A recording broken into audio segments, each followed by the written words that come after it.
You can just speak for us. Hello, this is the volume I will speak at in my video. Let's go. Come on, Bo.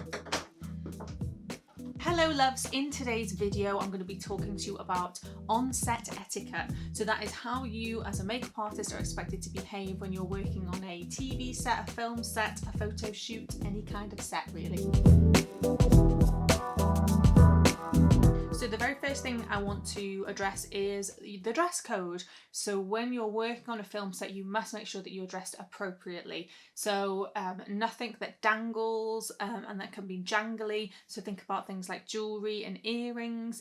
The sound equipment on set is often very sensitive, so you might think nobody can hear your jangly earrings, but you'll be surprised at what the sound picks up. What you don't want to do is disrupt filming because you are wearing something that's being picked up by the sound mags. That's quite embarrassing. So nothing dangly, nothing noisy, nothing chimey, and on the same vein, footwear, so nothing that really clacks or kind of clops, nothing that you know, like anything like heels that are going to make us, that's anything that's too noisy.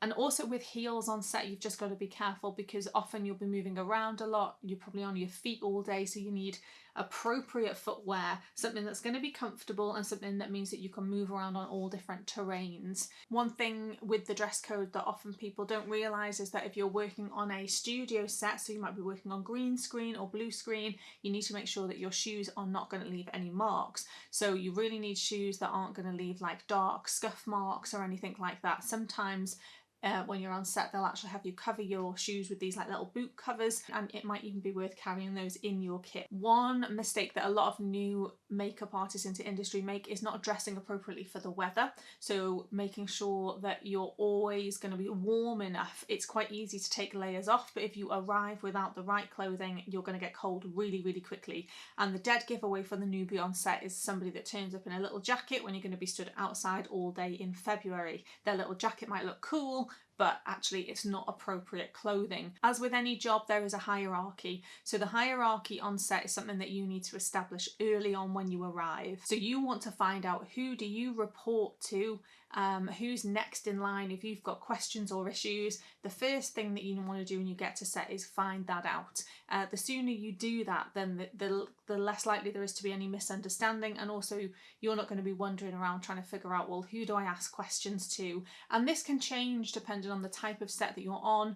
So that's why I'm saying establish that early when you get on set. On a bigger film set, it might be easier to identify, but on a smaller one, it's going to be a little bit more difficult to figure out who's in charge just from looking around. So ask the questions early on. Be prepared. So before you arrive, try and do as much preparation as possible. This might mean printing off any documents that have been sent to you, reading through everything carefully, breaking down any documents, so that's taking something like a call sheet and breaking down the information so you know what it is, or design sheets. Do all of that ahead of time. It sounds obvious, but if you wait to ask questions when you arrive on set, then you're slowing yourself down when you first arrive. If you don't get the information you need ahead of time, so if somebody doesn't offer it to you, ask as many questions before you arrive on set. Because if you wait to ask those questions when you actually get on set, what's going to happen is you're going to take longer to set up. You're probably going to eat into your setup time. There's probably going to be things that you've not prepared for in your kit. So the more that you know before you even arrive on set, the better. So preparation is key. It isn't great set etiquette to arrive with a big long list of questions, because not only are you slowing yourself down, but you're probably taking up someone else's valuable time as well. So when you get any paperwork through, break it down, come up with any questions you might have, try and get them answered ahead of time. It's not always possible, but it's good practice to do so. Call time. So the call time that you get on a call sheet is basically the time that you need to be on set. I would always recommend that you read and reread your call time carefully so you know it. It could very likely be different from other people. As an MUA, you're going to arrive on set earlier than some other parts of the production, and you're also going to arrive later than some parts of the production as well. So it's really important that you know your specific call time. Make sure that you are allowing, when you're planning to arrive, make sure you're allowing enough time for yourself to have a drink, maybe have a snack, enough time to set up, enough time to establish any information that you need from other crew members. So even though your call time might be, say, 8 o'clock in the morning, you need to factor in enough time prior to that 8 o'clock to kind of get everything set up, because realistically that call time could be quite close to the time you actually need to start filming. And one of the things I like to do is have a look on my call sheet and see what time the models or actors are arriving. And sometimes for me, if that's a little bit too close, I'll just naturally adjust my call time a little bit to allow myself more time. As a makeup artist, you often work in lots of different locations as well, so it's worth noting that you might be going somewhere that you've never been before. So try to think about allowing time for not only getting there. I always allow myself an extra 15 minutes if I'm driving somewhere I've never been, because I have a tendency to get lost and take a wrong turn, or a wrong exit off a roundabout, something like that.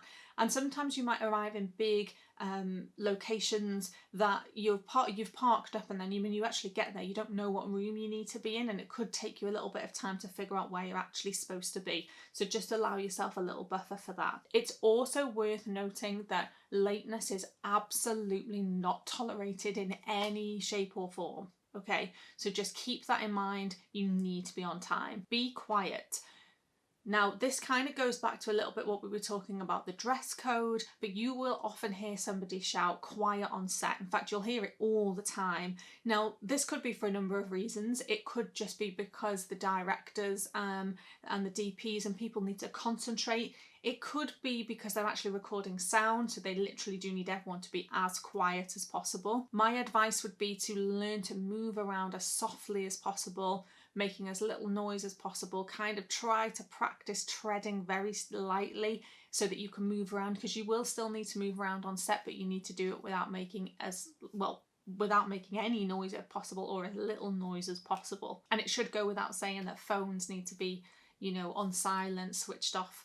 Really even vibrate if you're too close to the sound man is going to pick up on sound. Stay out of the actor's eye line and out of the way of the camera lenses. So you're going to be moving around on set. That's naturally what you need to do as a makeup artist, and going in and out for checks and stuff like that. But what you need to make sure is that you stay out of the eye line of the actors. It's really important that you don't catch their eye and you're not a distraction for them. And in the same vein, you need to be very careful not to walk in front of cameras. Now, you probably think that's obvious. I'm not going to walk in front of a camera when they're recording, but sometimes they'll be setting up cameras and shots away from where you're actually shooting or nearby, but won't actually be active. Now, when setting up camera shots and finding levels, if you walk in front of the lens, then you might actually disrupt any of that those settings that are being put in place to speed up ready for the next shoot.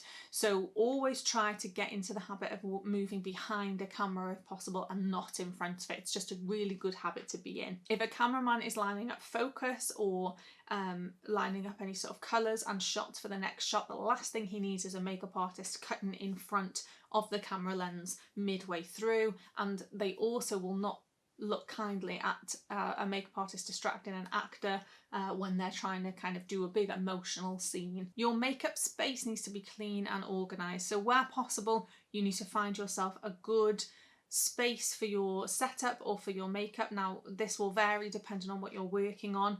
So, you might have lots of space on some shoots and you might have very little. Either way, it needs to be organised and clean. It needs to be accessible, and it needs to be as comfortable as possible for the client to come and sit in, the actor to come and sit in, the model to come and sit in. So try to create a nice space that's well lit if possible, and that's clean and organised. This is just really good practice going forward. The more comfortable and organised a space is, the longer you will be able to have your model or your actor sit in that space comfortably without getting fidgety. And sometimes with hair and makeup looks, they can be sitting there for a while. So if you can establish a nice little space straight away, it makes your job a lot easier. There's obviously loads of other stuff that I could tell you about, but they are kind of the core things. So I'm hoping you found that interesting, and it kind of just gives you a little bit of an insight as to the sort of things you need to be thinking about if you're going to be working on set as a pro makeup artist. Thank you so much for watching this video, and I'll see you soon with another video.